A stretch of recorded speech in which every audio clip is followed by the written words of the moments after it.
Alright, picture this. You're at a conference, a security checkpoint, maybe even just trying to prove your student status for a sweet discount. You're asked for your Newton ID, your official university identification. Panic sets in. You pat your pockets, dig through your bag, nothing. Then, a thought flashes, wait, can I just show it on my phone? Has that ever happened to you? Have you ever wondered if your digital, on-screen Newton ID is just as valid as the physical card? In today's digital age, where everything seems to be moving to our smartphones, it's a perfectly reasonable question. We're used to mobile banking, digital tickets, even virtual wallets. So, why not our university IDs? Let's dive into this, because the answer, as you might suspect, isn't always a simple yes or no. We need to unpack the complexities of digital identification, security protocols, and the specific policies of Newton University. First, let's establish the context. Your Newton ID isn't just a card with your picture on it. It's a key. A key to accessing campus buildings, libraries, labs, exams, student discounts, and a whole host of other university services. It's a form of official identification that verifies you are a student, faculty member, or staff member of Newton University. Now, traditionally, this key has been a physical card. It's tangible, it's easily verifiable, and it's been the standard for decades. But technology is changing the game. Newton University, like many institutions, has been exploring and implementing digital solutions. This might include a mobile app that displays your ID, or a digital version accessible through the university's website. The crucial question is, how secure is this digital version? Security is paramount when it comes to identification. We need to consider factors like authentication. How does the system verify that the person showing the ID on their phone is indeed the rightful owner? Is it just a screenshot, or is it a dynamic, encrypted display? Tamper-proofing. Can the digital ID be easily altered or forged? Are there security features like watermarks, QR codes, or dynamic elements that prevent manipulation?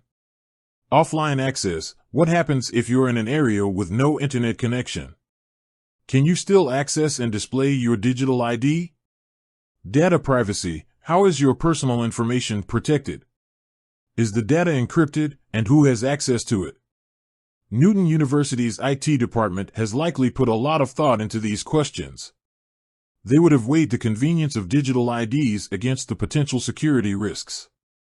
For instance, they might implement a system where the digital ID is dynamically generated, meaning it changes periodically, making screenshots useless. They might also use multi-factor authentication to ensure that only the authorized user can access the ID.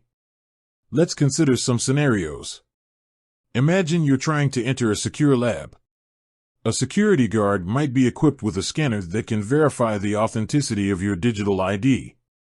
This scanner would likely be connected to a secure database, allowing for real-time verification. Or, picture you're trying to check out a book from the library. The librarian might simply glance at your phone screen, but they would also be able to cross-reference your information with the library's database. However, there are also scenarios where a digital ID might not be sufficient. For example, during high-stakes exams, proctors might require physical IDs to prevent cheating.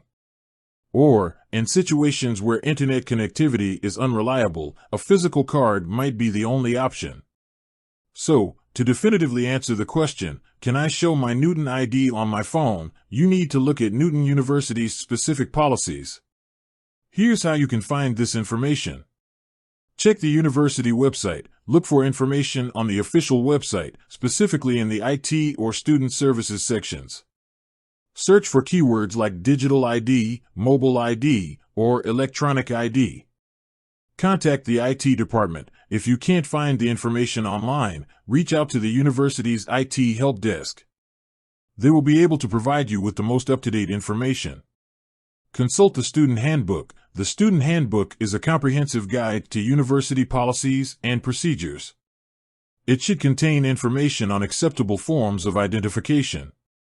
Ask Student Services. The Student Services Office is a valuable resource for all student-related questions.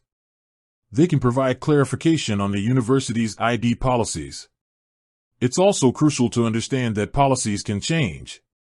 What might be acceptable today might not be tomorrow. Universities are constantly updating their security protocols and adapting to new technologies. Therefore, it's essential to stay informed. Let's think about the broader implications of digital identification. This is not just about Newton University. This is a trend that's happening across all sectors. We're moving towards a future where digital IDs will become increasingly common. This raises important questions about privacy, security, and accessibility. For instance, what happens if your phone is lost or stolen? How do you prevent someone from accessing your digital ID? What about individuals who don't have access to smartphones? How do we ensure that they are not disadvantaged? These are complex issues that require careful consideration. We need to strike a balance between convenience and security. We need to ensure that digital IDs are accessible to everyone, regardless of their technological capabilities. Newton University, in its implementation of a digital ID system, likely has considered these points. They would have had to address the privacy concerns, ensure accessibility, and thoroughly test the security of their system. Furthermore, it is important to remember that laws and regulations surrounding digital identification are continually evolving. As technology progresses, so will the legal framework surrounding its application. This means that what is considered acceptable use of a digital ID today could be subject to change in the future. In conclusion, the answer to whether you can show your Newton ID on your phone depends on Newton University's specific policies. While digital IDs offer convenience and efficiency, they also raise security and privacy concerns. It's crucial to stay informed about the university's policies and to understand the broader implications of digital identification. Always verify the most up-to-date information. With that said, thanks for watching, and until next time.